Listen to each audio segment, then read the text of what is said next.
All right, guys, we are gonna read another Magic Tree House. Pirates Past Noon. This is number 4. So we're really skipping around, but this happens to be what I have. So, Pirates Past Noon.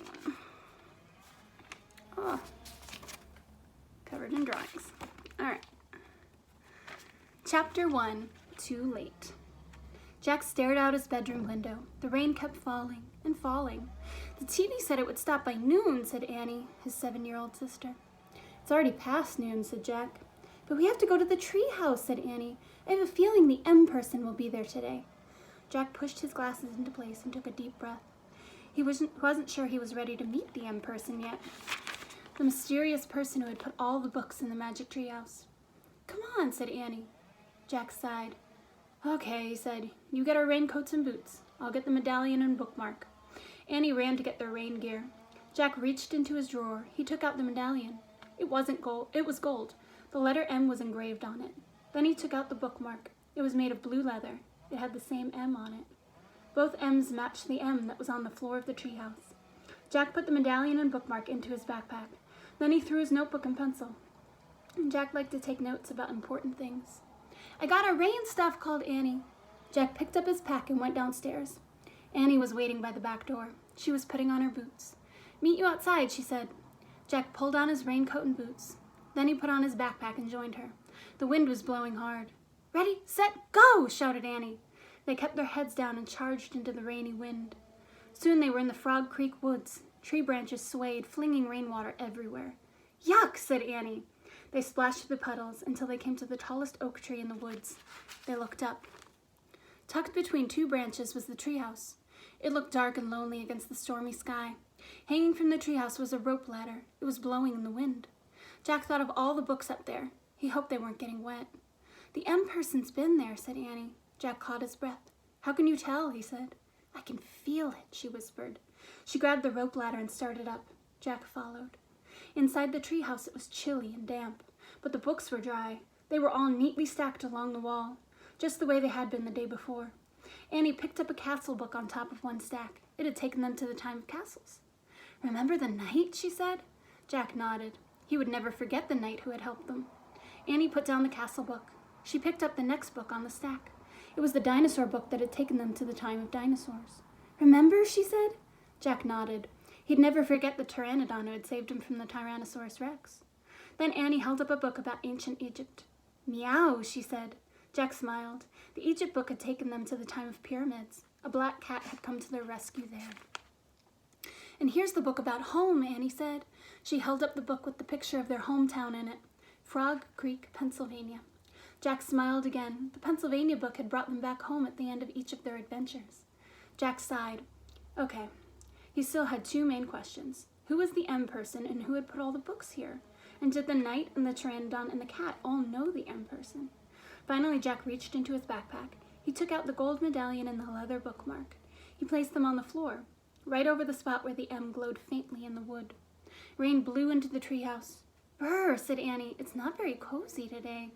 Jack agreed with her. It was too wet and cold. Look, Annie pointed to an open book lying in the corner. I don't remember a book being open. Me neither, said Jack. Annie picked up the book. She stared at the picture on the page. Wow, this place looks great. She showed the picture to Jack.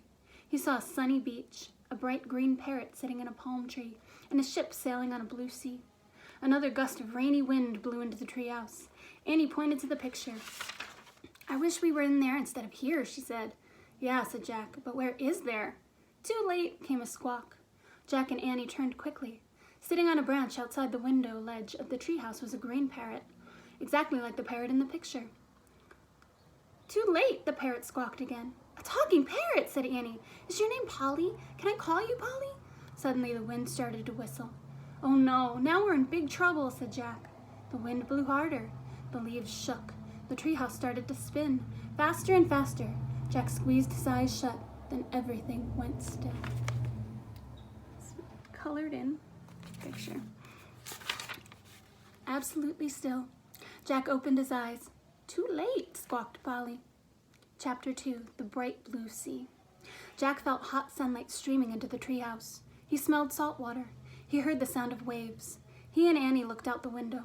The treehouse was in a palm tree. Beyond was a bright blue sea. A tall sailing ship was on the horizon. It was just like the picture in the book. "Too late," squawked Polly. "Look," said Annie. Polly was flying in circles above the treehouse. Then she swooped to the ocean. "Come on, let's follow her. Let's go in the water," said Annie. She took off her raincoat and dropped it on the floor. "Wait, we have to study the book first," said Jack. He started to reach for the book, but Annie grabbed it. "You can read it on the beach," she said, without even looking at the cover. She shoved the book into Jack's backpack. He sighed. Actually, the water did look wonderful. "Okay," Jack said. He took off his raincoat too. "Come on." Annie handed Jack his backpack, then started down the ladder. Jack folded the raincoat and put it next to the stack of books. He put on his backpack, then he went down the ladder. As soon as Annie hit the sand, she ran toward the ocean. Jack watched her wade into the water. She was still wearing her rain boots. "Your boots, Annie," called Jack. She shrugged. "They'll dry out," she said. Jack took off his boots and socks. He put them beside his back. Then he rolled up his jeans, and he ran across the hot sand into the waves. The water was warm and clear. Jack could see shells and tiny fishes. He shielded his eyes against the sun and peered out at the sea. The tall sailing ship seemed a bit closer. "Where's Polly?" said Annie. Jack glanced around. No sign of Polly. Not in the palm trees. Not on the sunlit sand. Not over the bright blue sea. When Jack looked out at the sea again, the ship seemed even closer. Now Jack could see its flag. As he stared at the ship's flag, a chill went through him. The flag was black, with a skull and crossbones. "Oh man," he breathed. He started out of the water. "What's wrong?" said Annie. She splashed after him. Jack ran to his backpack. Annie followed. He grabbed the book from his backpack. He looked at the cover. For the first time, he and Annie read the title of the book. "Yikes," said Annie. "Pirates of the Caribbean," Jack said aloud. Here's the picture. All right, my friends, we will pick back up with that tomorrow.